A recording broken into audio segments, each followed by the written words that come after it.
Hello and welcome to SaltWire today for Monday, February 27th. I'm Scott Squires, in for Kate Walker. We travel into our Monday with a transit transition. Starting today, Halifax Transit is temporarily suspending service on 3 bus routes and making schedule adjustments to 32 other routes.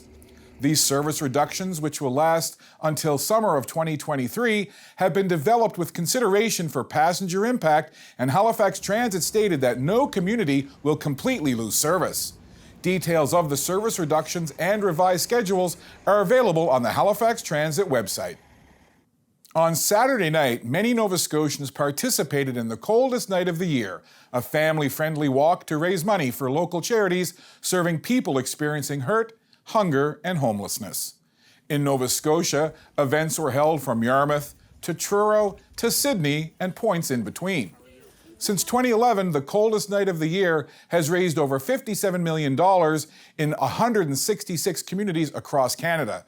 100% of net proceeds stay local to support charity partners.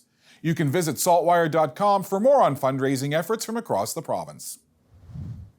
Artists and heritage organizations received a victory recently when councillors voted to maintain their funding.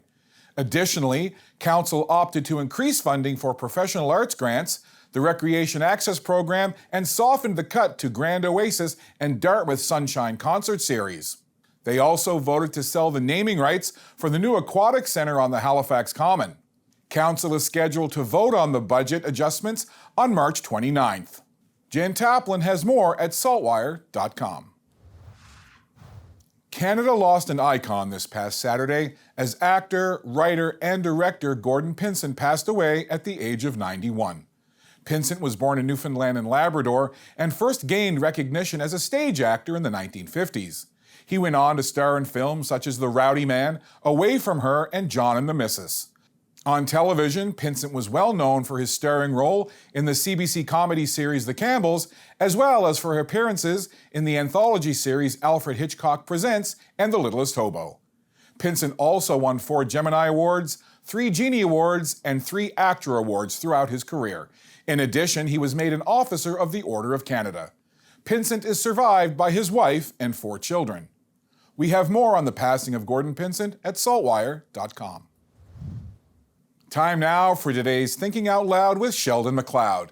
Today, Sheldon spends some time with James Gunvalson Clausen. He talks about the Eco Justice Court win over having legal standing in the case against the Goulboro LNG project.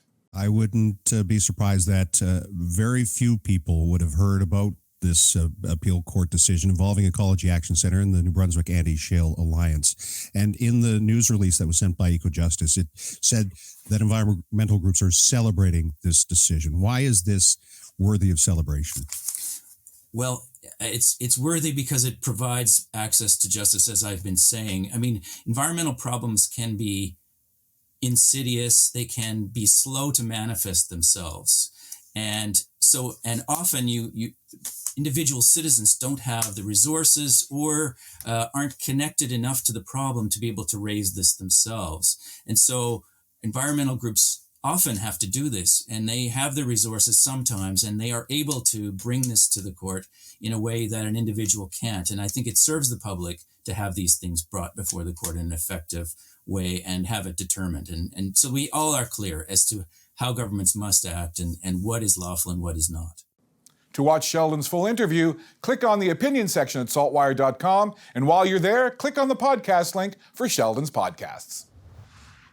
SaltWire Network is a proud sponsor of the 2023 Prince Edward Island Canada Games.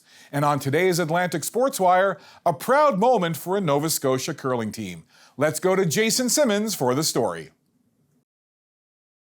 Thank you very much, Scott. The Sophie Blades rank from the Chester Curling Club won Nova Scotia's first ever gold medal in female curling at the Canada Games in Prince Edward Island on February 24th. Being a gold medalist is honestly such a surreal, crazy feeling. I mean, for my whole curling career, I've always strived to get to this point, and having it be real in front of us is just insane, and it feels so amazing. Blades, third stone Kate Wyson, second stone Stephanie Atherton, and lead Alexis Clooney defeated Alberta 9-5 in the gold medal game before a big crowd at the Silver Fox Entertainment Complex in Summerside. We knew going in that this team is very talented and very good at making shots, and we knew we had to bring our A game, we had to bring our best. With the teams tied 3-3, Nova Scotia scored 3 with the hammer in the 5th inning, and 2 tremendous shots by Wiesent, a double takeout and a pick, helped set up a steal of 3 in the 6th inning to open up a commanding 9-3 lead. We were up 3 at that point, but we just didn't want to give up a big end, and we knew to keep control, we had to keep it reasonably clean. And then on our second rock, she was throwing like a board half weight around a few guards and just ticking it out. And that was really key. She threw perfect weight and sweepers held it right straight, and we just set it up so that it was going to be really hard for her to score multiples, and that was the goal of the end. As members of Team Blades hugged and celebrated, there was a special embrace between Atherton and her father Andrew, who coaches the rink. Stephanie remembers, as a 7-year-old, Andrew coaching Nova Scotia to a silver medal at the 2015 Canada Games. There is still a lot of curling remaining for Team Blades this season. The rink will represent Nova Scotia at the New Holland Canadian Under-21 Curling Championships in Quebec the last week in March. In Summerside, Prince Edward Island, I'm Jason Simmons for the Atlantic Sports Wire. Now let's slide over to the forecast and check in with our weather specialist, Alistair Alders. Alistair?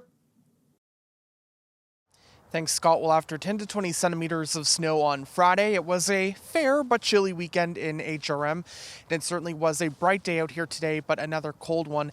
Temperatures will be moderating throughout the week. However, it's going to be a very busy weather week, a number of systems to keep an eye on. This evening we'll have clear skies and the temperature chilly near -12, and another cold start tomorrow morning, waking up near -15, except it could drop below -20 for inland low-lying locations. Starting the day partly sunny, and into the afternoon it does become mainly cloudy. We see the high head up to -4.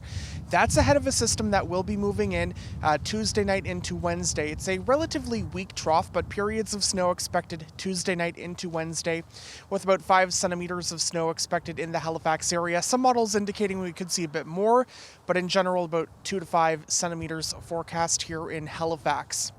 That system clears, but then we have to watch another system. Temperatures moderate through midweek, and our next system could see a mix of rain and snow move through the Halifax area later Thursday and into Friday. That system's still quite uncertain, but I am keeping a very close eye on it, and I'll have more updates as the week progresses. Scott. Thanks, Alistair. That's all for now. For more extended video and full online articles, stay tuned to saltwire.com. And you can find us on Instagram, Twitter, and YouTube. I'm Scott Squires. Thank you for spending some time with SaltWire today. We'll see you back here tomorrow.